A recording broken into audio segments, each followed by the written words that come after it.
میں تو اکثر کہتا ہوں کہ جو لوگ فارم 47 والے اس ملک کے اوپر براجمان ہیں، سدا انہوں نے براجمان نہیں رہنا، انہوں نے بھی انہی جیلوں میں جانا ہے، کیونکہ سیاست دان وہ ہے جو جیل میں زیادہ عرصہ رہتا ہے اور باہر تھوڑا عرصہ رہتا ہے۔ یہ جو مزے آپ کو نظر آتے ہیں نا، یہ ہاتھی کے دانت کھانے کے اور دکھانے کے اور۔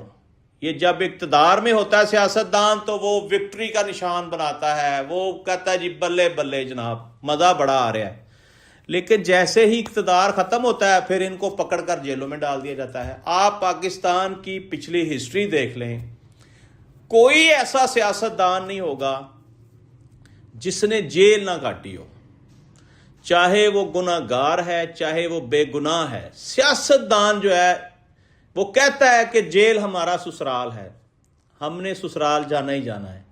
بہرحال ملکی حالات کشیدہ ہیں اور کسی کا دھیان اس طرف نہیں جا رہا کہ ملک میں استحکام کیسے پیدا ہوگا۔